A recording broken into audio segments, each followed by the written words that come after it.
Go to House Bill 734, say aye. Aye. Opposed, say no. Ayes have it. Now we're back in the bill as amended, and you're properly recognized. Thank you, Mr. Chairman. House Bill 734. This bill deals with the 4-year statute of repose in construction defect cases. The U.S. Sixth Circuit Court of Appeals in a 2024 case has held that 4 years means 4 years. This bill would permit an additional necessary party to be brought into the case later if the initial lawsuit was timely filed within the 4-year statute of repose. With that, I'll stand to answer any questions. Very good. Members, you've heard the explanation. Any questions? Representative Johnson, you're recognized.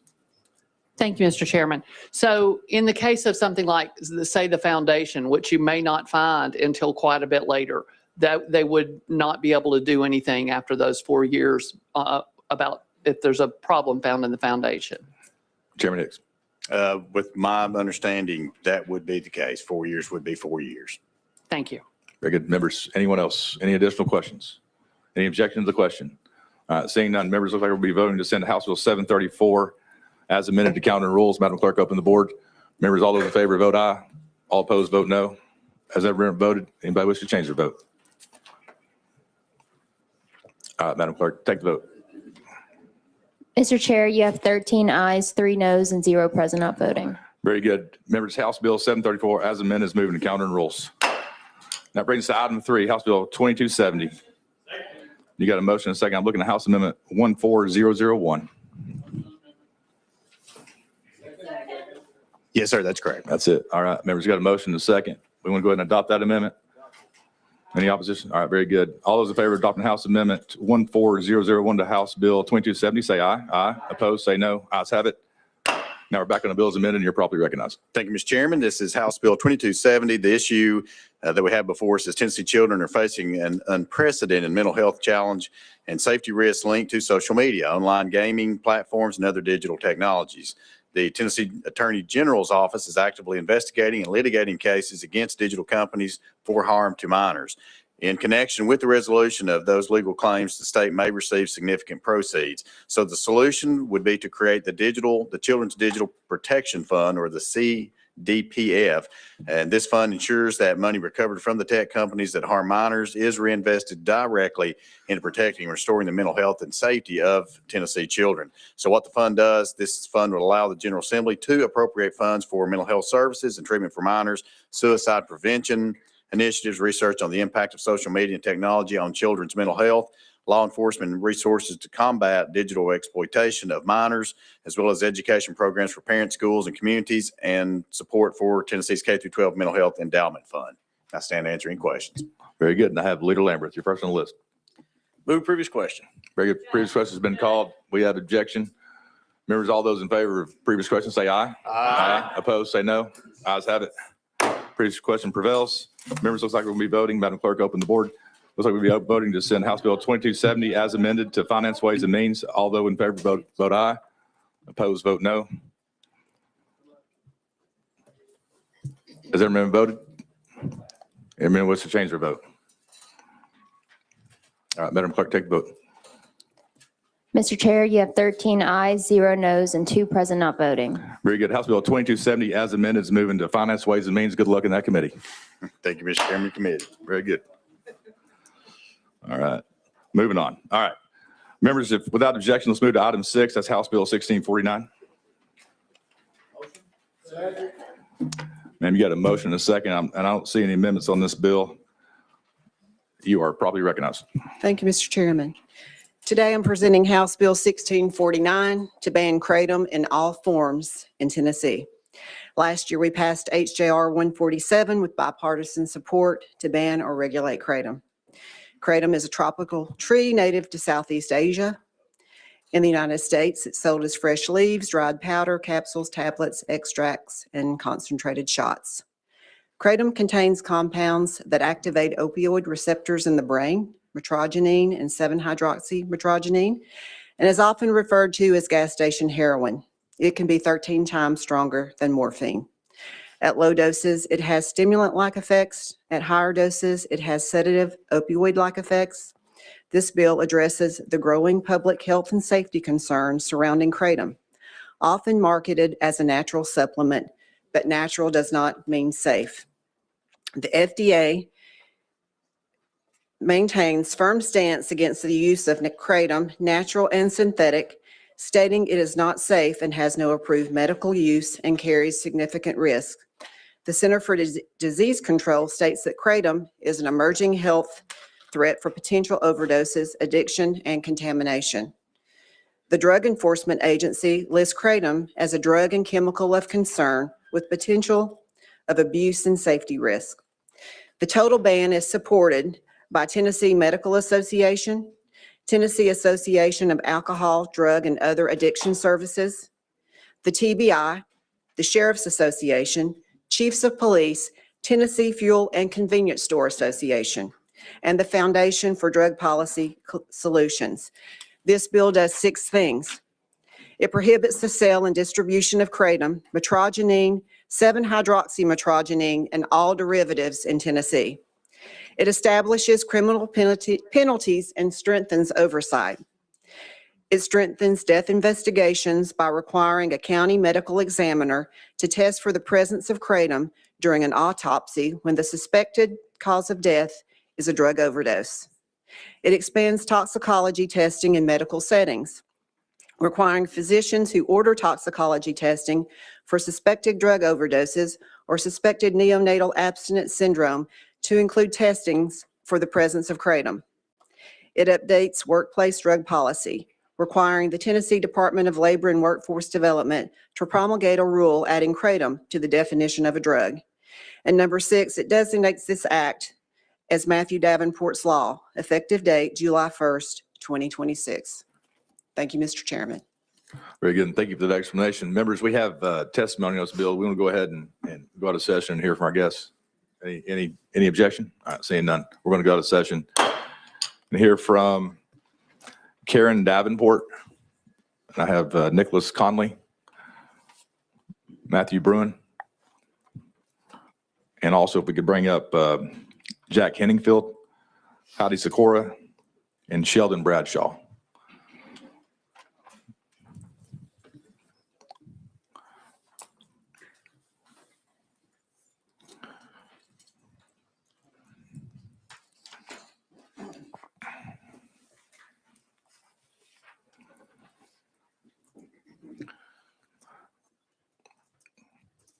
Very good. And what we'll do, we'll start down here with you, ma'am, and we'll work our way this direction to my right, your left.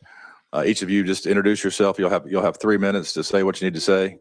And then once everybody's finished with that, we'll open it up for questions for the committee. So you'll know your microphone's on when the little red light comes on there, and you'll have 3 minutes. So you're properly recognized.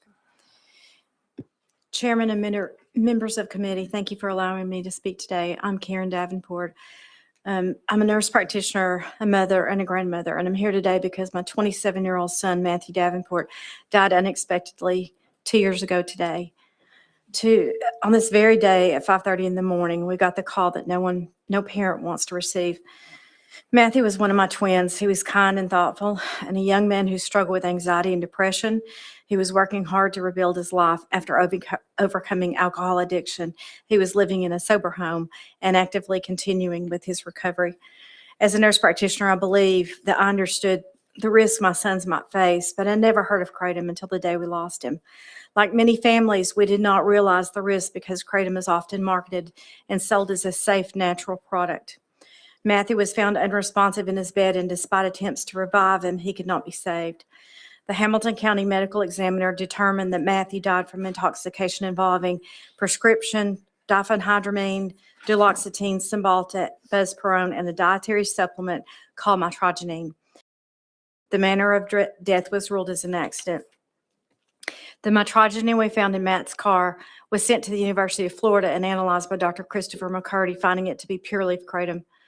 The primary active compound found in kratom. It was one of the substances involved in the fatal intoxication. Kratom is marketed, of course, as a natural and supplement and sold openly in convenience stores across our communities. Yet its primary compounds have the same effect on the opioid receptors in the brain and can act dangerously with other medications. Matthew was a young man in recovery who was trying to rebuild his future.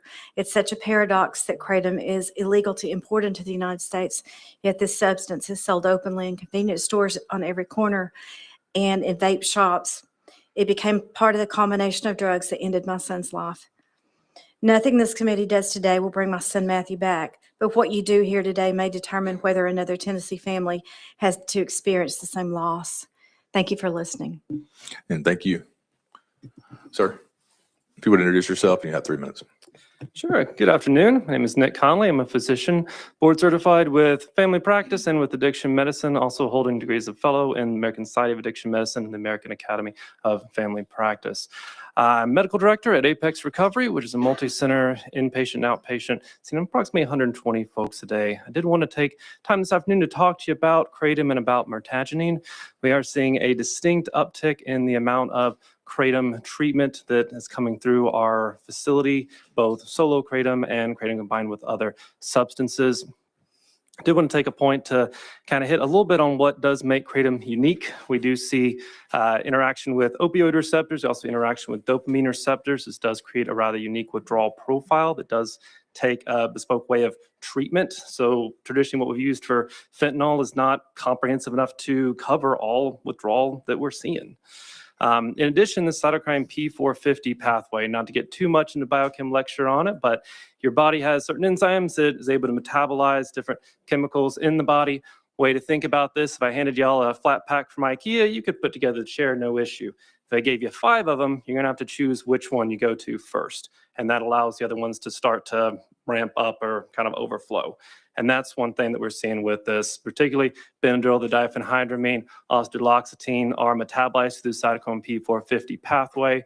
So by utilizing kratom, natural, synthetic, doesn't matter, we are seeing those bits increase. In addition, the other thing we're really seeing about this is lack of almost consent or knowledge of what's happening with this. Again and again, I'm getting from patients, I didn't know. I thought it was natural. I thought it was supposed to be safe. Isn't this better than ibuprofen?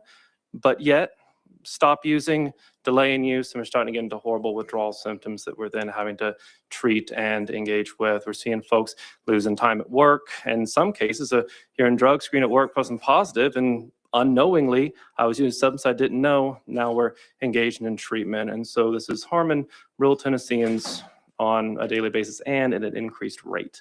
So with all that combined here today to really encourage passing of this so that we can get this stuff out of our state. Thank you for your time. Thank you. And you're next, sir. Thank you so much. It's a pleasure to be here today, speak to the committee, ladies and gentlemen. My name is Matthew Bruin. I'm a psychotherapist and an addiction specialist, PhD.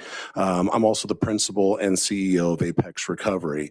Apex Recovery is a proud member of Tennessee. We serve men and women across the state who have issues with mental health as well as substance use disorder, which is why I'm here today, because this issue is an increasing one within our census and something that I'm very passionate about. I'm in a unique experience because you all have adopted me into your fine state. I've been here for 5 years, and I absolutely love Tennessee. It's the best place I've ever lived. I hail from Colorado originally and then came by Southern California for 23 years. I like to think of that time I was in exile. What I can tell you is both of my previous 2 states had similar things in common, and that is the legalization of marijuana and cannabis. I have lived my life through situations like we find ourselves today here in the state of Tennessee. What starts as a relatively benign small item quickly grows and expands until there are devastating issues that go across the state.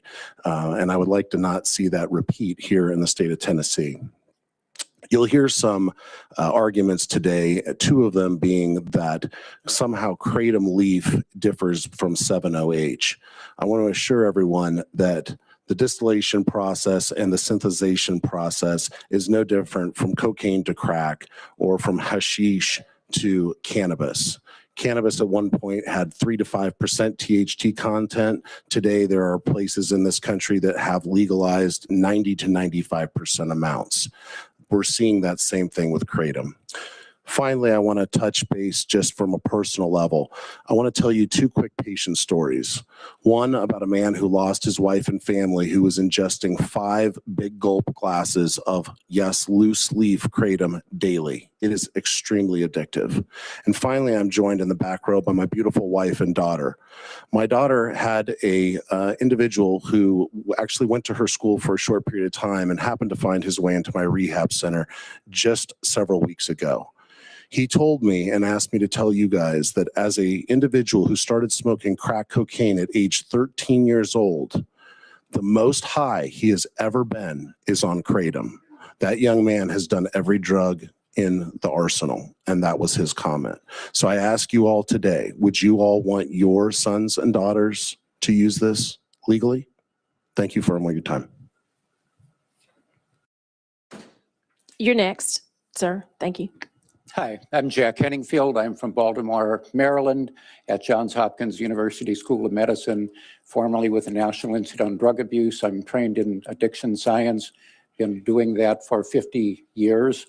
I recently published a book, an authoritative text on kratom science, probably the only one in this room that's actually done science with 7-hydroxy and kratom in clinical studies in animals. I want to make a factual correction. There is a big difference between natural kratom, which contains almost no 7-hydroxy, and synthetic 7-hydroxy. And 7-hydroxy can be 13 times more strong on certain measures than morphine, not kratom. And I've done the research, and there's lots of research, mostly supported by the National Institute on Drug Abuse. I'm really sorry about the death. Any son, any child, that's the worst thing in the world. But what we need to reduce deaths across the board is regulation, not prohibition and criminalizing kratom users, of which there are about 500,000 in Tennessee.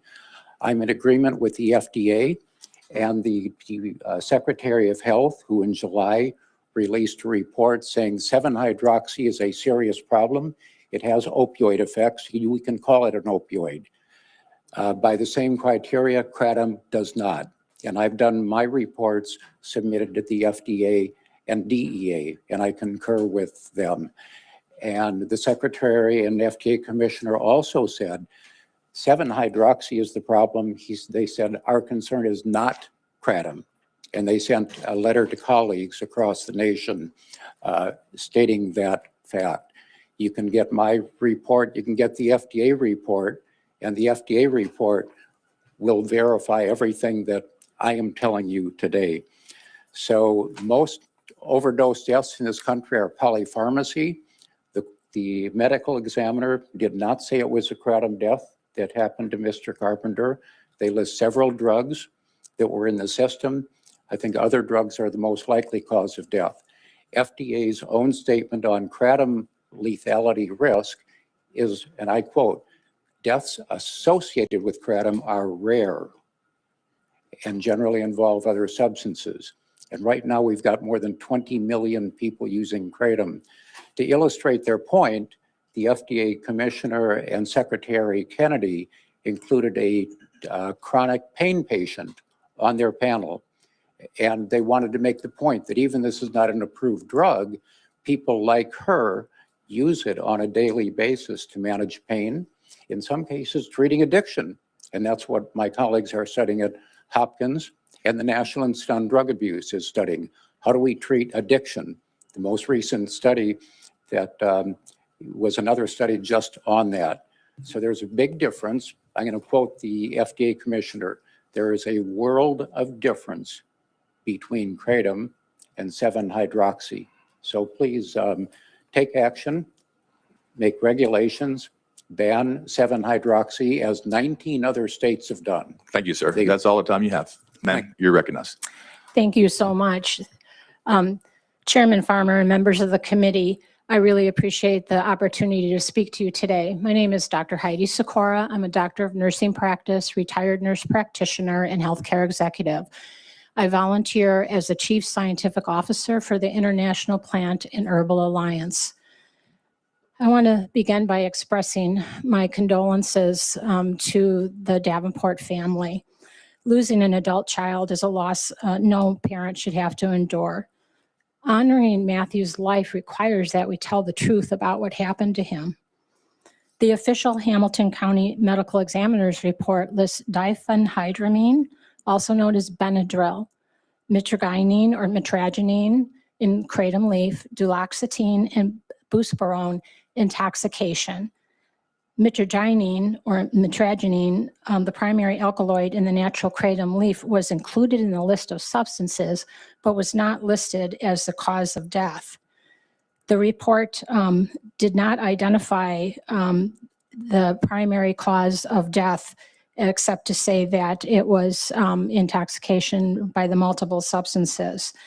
The toxicology level tells the story clearly. The diphenhydramine or Benadryl level was 3,000 nanograms per milliliter.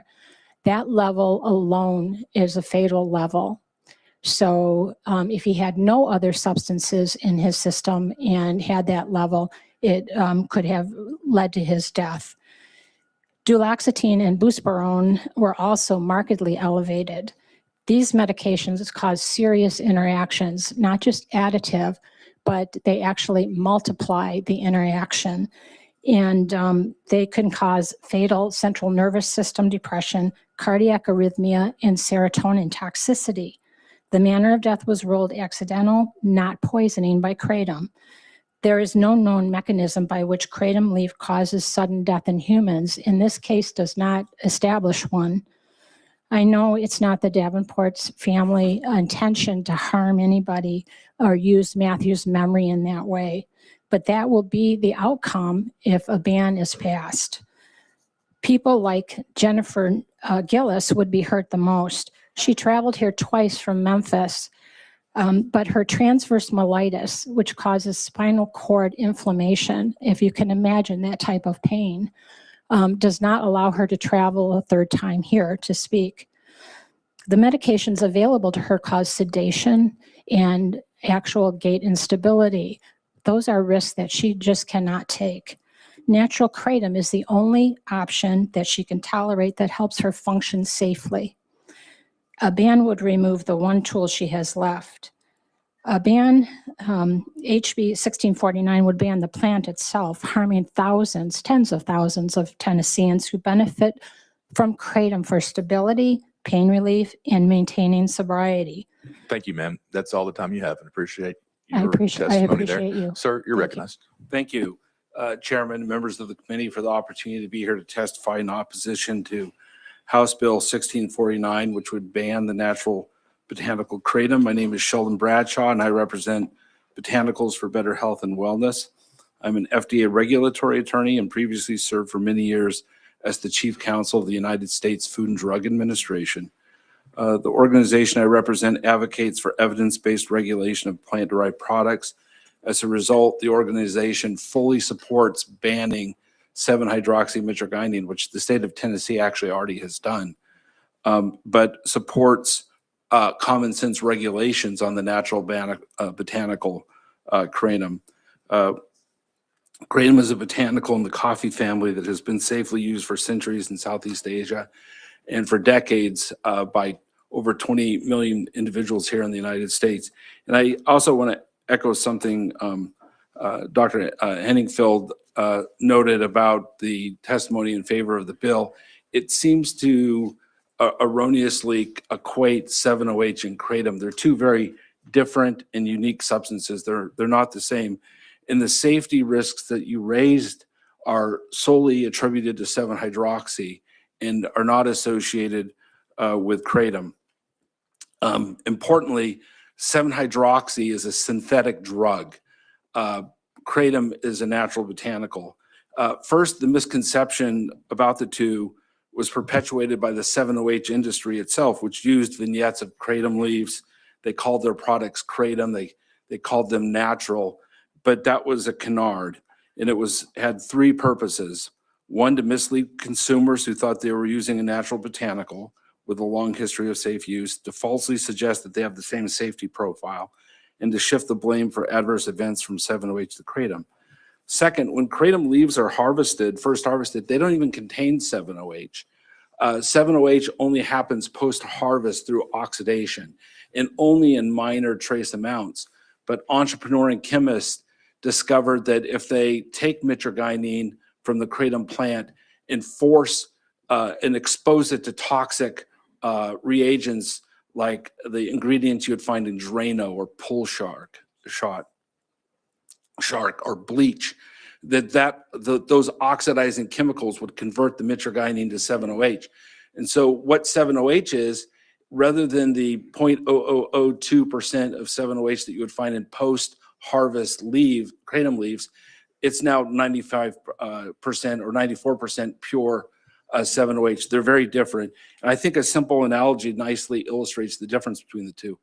If you took the most common alkaloid in coffee, which is caffeine, extracted it, exposed it to harsh oxidizing agents, turned it into a new chemical entity, no one would call that chemical entity coffee. It's no longer coffee. And the same thing is happening to kratom. The kratom leaf has been safely used for centuries, but bad people are extracting the mitragynine, exposing it to toxic chemicals, and making it deadly poison. Very good, and thank you for that. Members, any questions for our guests? Representative Johnson, you're recognized. Thank you, Mr. Chairman. To Dr. Henningfield, do we have enough science currently to guide kratom regulation? Because it seems that what I'm hearing, it does have good uses. There's a difference between the actual botanical and the chemical. So could you speak to, is there science to do the regulation that you all speak of? I love that. We have a mountain of science, and the reason is the science started in Southeast Asia a couple of decades ago, but the National Institute on Drug Abuse got involved about a decade ago, a little more, because kratom's got a lot of useful alkaloids that look like they could be safer medicines of the future for pain, anxiety. So right now, NIDA has put at this point more than $100 million into kratom research at Johns Hopkins, many universities. The publication rate is now up to 140 publications per year. I'm on a national meeting this Saturday in San Antonio where the keynote session is all on kratom pharmacology and toxicology. So that's why we've got the science to back the regulation. What is the standard for 7-hydroxy? At this point, we're saying no more than 1 to 2% alkaloid. We have science for what should be looked out for in state regulation. Yeah, we've got a mountain of evidence, and you can Google my reports or publications, which list probably 300 or 400 publications just in the last 5 to 6 years. And so you're not against regulation. I mean, you're not against regulation at all, but you are against banning because of those that can use it for positive reasons. We need regulation. We need regulation. Nature got it right in the case of kratom. Natural products aren't safe because they're natural. But in the case of coffee and kratom and some others, nature got it pretty close to right. Turning kratom into 7-hydroxy, that's not nature. And we need regulation, just like my father-in-law brought regulation in Tennessee to fireworks and helped save the industry in the 50s. Thank you. Representative Garrett, you're recognized. Thank you, Mr. Chairman. Ms. Davenport, I'm so sorry about your loss, but I could follow you. The other 5, I know the 2 of you are for this piece of legislation, the other 3 are not. But you all said so many words in your testimony, I really have no idea what you're talking about. And so there were so many different things that you all had testified to on both sides, right? And my concern is that's the actual concern of either kratom, which how you pronounce it, or kratom, how the rest of you pronounced it. That's an issue, right? Just because of what this thing does. My issue with this is the availability that's already in commerce. It's already here. You're asking for regulation, but you're too late. And so I think that what needs to happen, this needs to probably most likely come off the market. We figure out what it is. If you say there's mounds of research out there, a simple Google search doesn't tell me what kratom or kratom is. And neither one of you all have said what it actually is. Tylenol, when you go to a gas station, you're obviously going to treat a headache, right? I'm hearing words like morphine, opioids, and things like that, dopamines and all these words y'all are saying that's usually in a controlled environment, that's a very serious side effects to someone walking in to get gas that can get something like this that believes that they're going to cure all their ailments or all their pain. So my question is, what is it? Why is it? And is kratom the end all of everybody's problems that suffer for particular conditions? Or do we have other things available that people can use that's already in the market, that's regulated, that helps? That's, I think, the simple question that neither one of you all have addressed on either side of it. So can one of you from the side that's against it let me know what the response is? Then one of you to the side that's for it, let me know what that response is. Does that make sense? Am I trying to be clear? Because I am very unclear as to what you are trying to tell this committee. All right. Who wants to go first? You want Dr. Hennington? Henningfield, would you like to go or would you like to?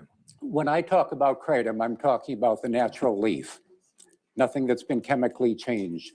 There are extracts, just like if some people like coffee as an extract, some people like stronger extracts like espresso. That's all kratom. When you chemically manipulate it and have 7-hydroxy, that's no longer kratom. So we've got to draw a line in the sand. The natural leaf, you can define by law and say that kratom products that are allowed on the market should be based on the leaf. That can be powdered, ground, crushed. It can be a simple extract. But in 19 other states, what they've done is say the alkaloid levels should not be boosted. There should be state standards for purity. You want to keep it pure. And then you've got something that the animal and human studies, and I've done both, is safe. 7-hydroxy is not. All right, very good. So love to spend a lot of time trying to get through the individual demystifying of all this, because I understand we talk all this science googly. Just talk like we all don't have medical degrees up here. Yeah. No, and I'll say, and it's very interesting, we keep hearing this like kratom versus 7-OH, but kratom is the plant, myrtaginine, 7-OH, myrtaginine are the chemicals in the plant. So it's a bit of a false apples oranges comparison. If you're talking about the entirety of the plant, then you're talking about this thing that, as we heard, yeah, if it's oxidized, if it's allowed to, sit there, it'll have some of it in it, right? 2%, which is still present there. It's not that 7-OH is something that a mustache-twirling villain is cooking up in a lab to ruin all of America with this. It's in the loose leaf version. We're talking about percentages at this point with the back and forth to it. And that's the question we got to decide. Do we want to have this out here where we continue having issues again and again and again? President Garrett, any follow-up? No, I'm good. Thank you. Very good. Members, I have Representative Salinas. Ma'am, you're recognized. Thank you. So I worked in drug discovery for over 10 years, and nature always, usually like 80+% of the time, gets it right. And we spend countless years trying to replicate nature. I mean, Taxol, one of our most important cancer drugs, came from a plant.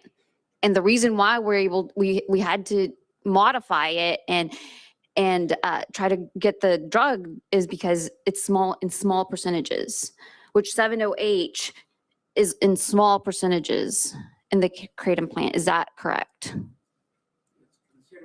De minimis, meaning that when you measure 7-hydroxy, and many labs, NIDA-supported labs, my old institute, have measured in lots of products, and 7-hydroxy is de minimis in well-made products and in natural leaf. And in Florida, they actually grow their own kratom because they're thinking of that as a new industry.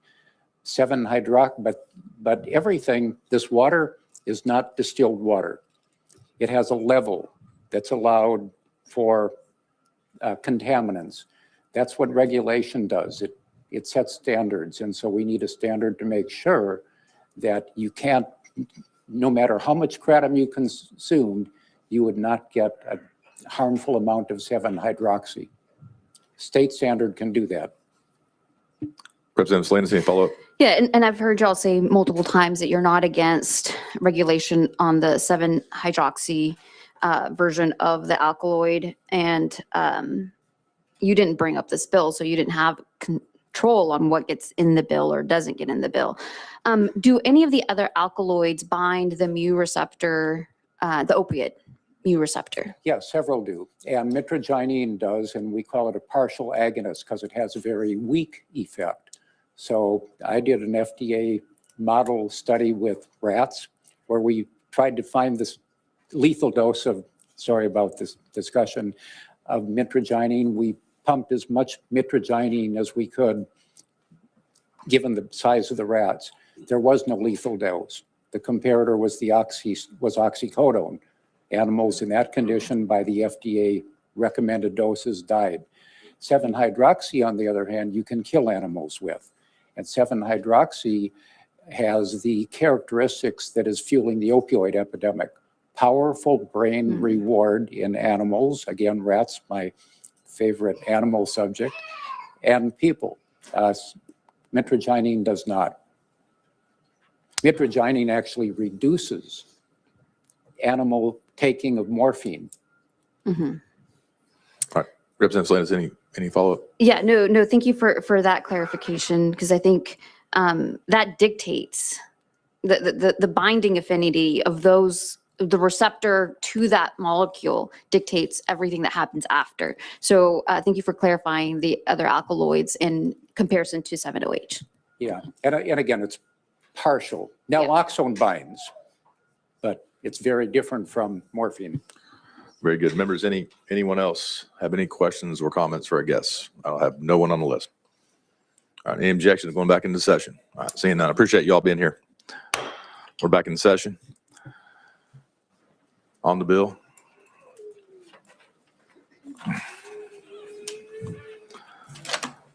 All right, members, any questions? I have Chair Lady Littleton. You're on the list. Yes. Thank you, Mr. Chairman. I move for previous question. Very good. Previous question has been called. Any objection? Seeing none. Madam Clerk, you'd open the board. Members will be voting to send House Bill 1649 to Finance, Ways and Means. All those in favor, vote aye. Opposed, vote no. Has every member voted? Would any member wish to change their vote? All right, very good. Madam Clerk, you take the vote. Mr. Chair, you have 16 ayes, 2 noes, and 1 present not voting. Very good. House Bill 1649 is moving to Finance, Ways and Means. Thank you, Mr. Chairman and committee. All right.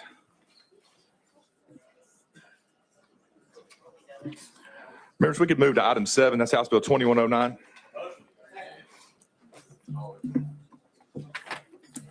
President Boyd, I'm looking at House Amendment 13410. That's what I'm showing, Mr. Chairman. We got a motion and a second. Members, any objection to adopting House Amendment to the bill? All right. All those in favor of adopting House Amendment 13410 to House Bill 2109, say aye. Aye. Opposed, say no. Ayes have it. Now, back in the bill is amended and you're properly recognized. Thank you, Mr. Chairman. Well, yeah. Heidi did amazing. Dr. Jack did amazing. they did amazing. They freaking did amazing. He's like, I don't understand. Dude, I'm sorry, and I'm from Tennessee my whole life, but when people say stuff like that, that's the very definition. That's why people think Southern people are dumb, because they're like, oh, I don't understand them big words. Get out of here, dude. It's not that hard to understand. But I don't know. I don't know. I think a lot of things that I can't really say right now, but. So it's going off to the next step. Yeah. Finance, Ways and Means. Yeah. What exactly happens? I don't know.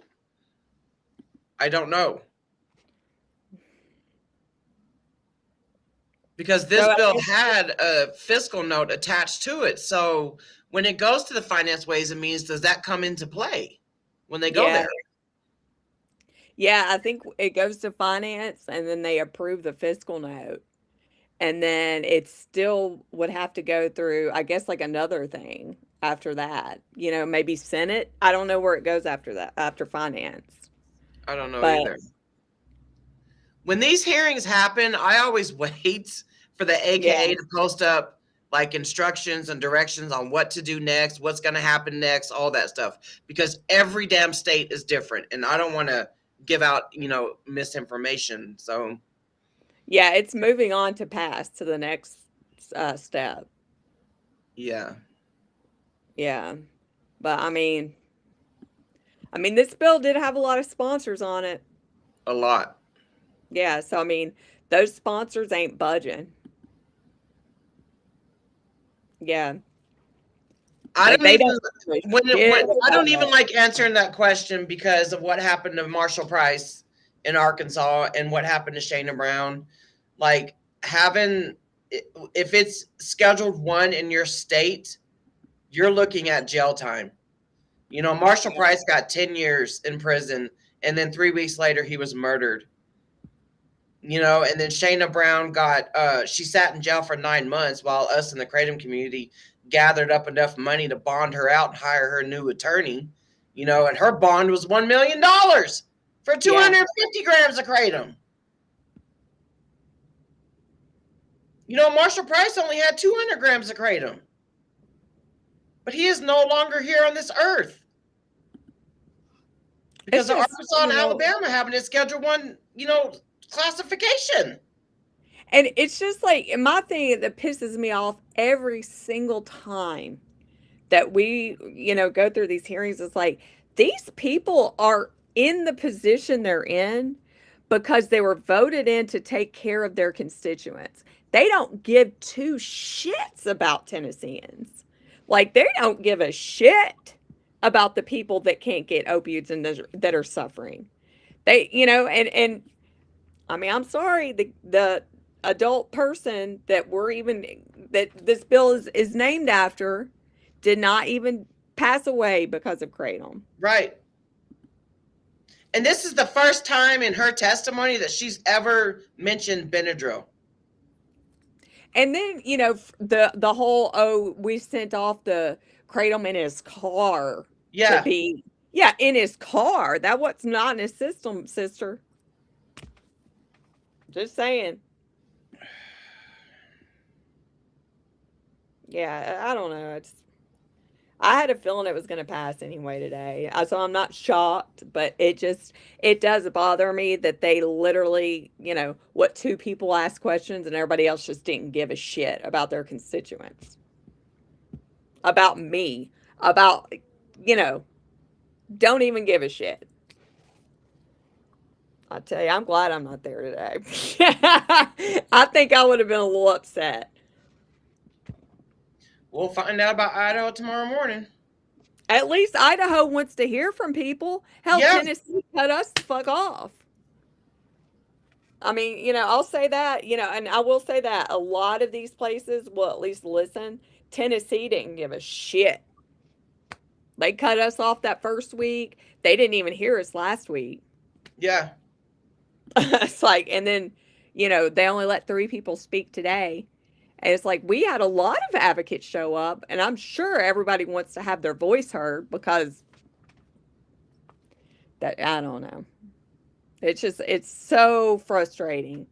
Dave, the fight isn't over yet. The fight isn't over yet. So, you know what I would be doing is getting a hold of your journalists. Get a hold of your news stations. Make your story be heard. Get it blasted on media. Maybe if more, I've tried to contact, but maybe if more than one person starts reaching out to journalists, maybe. More than one person. The fight isn't over. Yeah, it is Louisiana 2.0, but you know what? There's another bill in the works right now for Louisiana. So y'all be on the lookout for that. Yeah, it's definitely not over. And I ain't going to quit fighting until I can't breathe no more, so. And it won't be because of Kratom. Exactly. Anyway, well, I don't know, but if we hear anything, definitely let y'all know. I doubt that they would even have. I don't know. I guess I'm gonna wait and see what AK says and go from there. But I hate it when they have these damn recovery places to testify too. It's like, oh my God, you know what? They want to claim that the Kratom people get in there and talk, because they're in it for financial gain. What the fuck you think a recovery center is in there for? Yeah. Oh. Tell us who. Wait, hold on. Are you having the comments automatically go on the stream? No. You're just putting clicking my on each individual one? Yeah, yeah. Oh. If I can do like this. Yeah, I saw that. I didn't turn it on though. But I don't really like how it. Oh, that's cool. Oh. Oh. We'd have to have like a black background on that. Yeah. Oh, well, John hold thinks on. that all the bills landed on the same day was a little weird. Oh, all the states is going on today?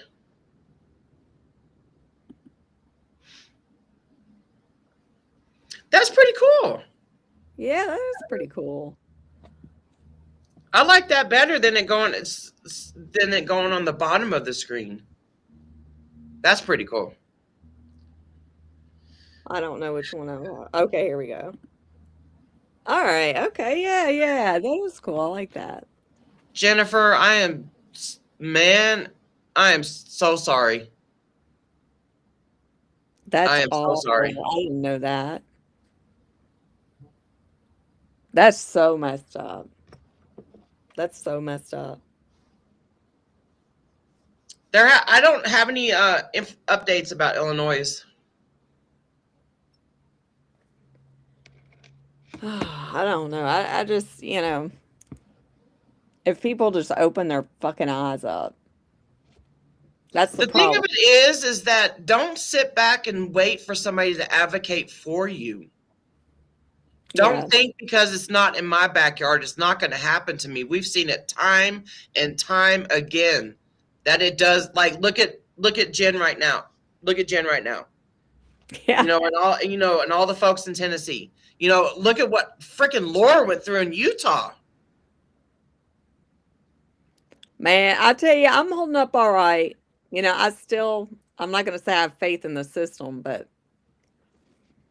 like I said, I'm not going to give up. Even if they were to ban it here in Tennessee, my fight still ain't over because there's still so many people that rely on it.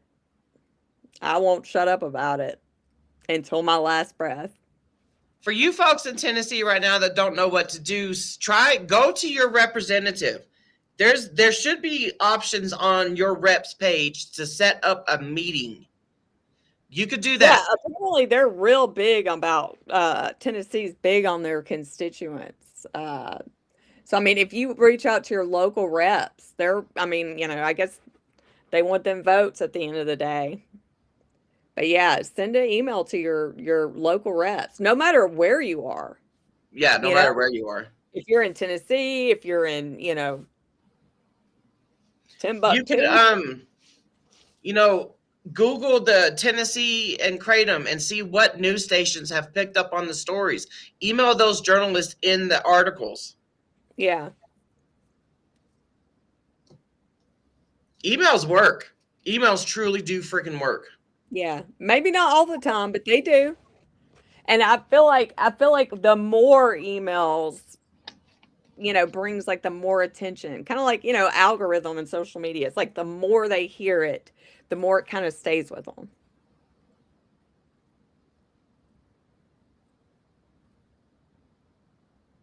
Oh, wow. That's crazy. The rehab owner. Man, I think that Kratom is a really good tool. I think that more people should offer that, but they don't make money from it. I can't give you the email. You have, is there a Tennessee rep locator or something like that, Jen? Yeah, if you look up Find My Legislator, I did have it sent out. Hold on. Yeah, if you just look up Find My Legislator.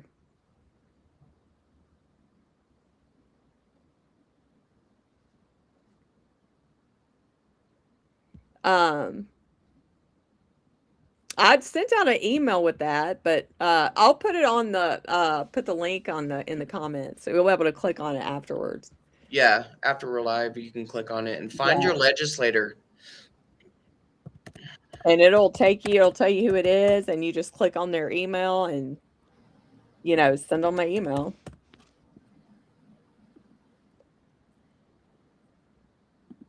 The thing of it is that I don't, you know what? If you take 7OH, you are contributing to the downfall of Kratom, because this is what we're seeing. You know, you guys witnessed it firsthand. They talk about the uptick this, the uptick that. It's because of 7OH. I will not advocate for 7OH. Do I demonize the people that take it? No, the fuck I don't. I demonize the substance itself. And if you think I'm demonizing you for taking it, that's on you. That's addict behavior when you think everybody's pointing fingers at you. Just saying. That's addict behavior. When you're like, oh, everybody's being mean to me and everybody's making me, seem like I'm bad. Let's see what this is. There you go. I don't think you can click on that, but this is where you go. I'll just put it in the comments also. Yeah, if you Google Find My Legislator Tennessee, it's like the first link that comes up and you put your address in. 7OH needs to get off the damn shelves, man. That's what needs to happen. Somebody needs to be charged with narco terrorism. Yeah. Something like that needs to go down. Because it's just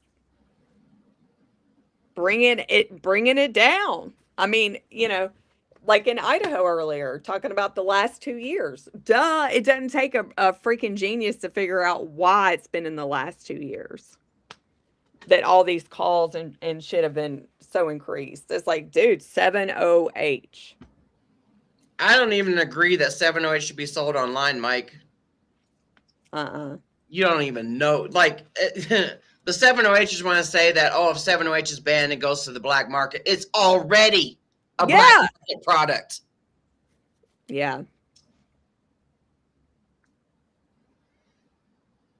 You will never get my support on 7OH. Yeah. It needs to go through the drug trials. That's it, period, point blank. And yeah, Megan, it has caused the community to divide. And you know what? I will stand firm on my stance on it. Same. I mean, if anybody that is advocating on the front lines or even halfway can't see what it's causing in the whole, just the name of Kratom, then they're either blind, not paying attention, or they don't give a shit about Kratom. Yeah. Because what you guys don't see what we do behind the scenes. Monday through Friday, we're attending freaking 20, 30 different hearings every freaking week. And the common denominator is that Kratom has been pushed out and 7OH has replaced it in the smoke shops and gas stations. Yep. So the problems they're having in their communities is the 7OH. It is not Kratom at all. But they think it is because that's how it's being sold to them. I mean, these Board of Health members or these representatives talking about that. Yep. So it's not us making up shit just to say it. No, hell, fuck no. It's just crazy. Yeah, we don't hate the addict. I hate the substance. Yeah. It should have never been marketed the way it was. I mean, I can't stand it. I mean, every single day, 7OH is a thorn in my fucking ass. Yeah, it is. Tell you what. Is. Oh, God. And if you want to take it, I don't give a shit if you want to take it. You want to take it? Yeah, take it all you want. Yeah, take it all you want. Don't call it Kratom. Because it ain't.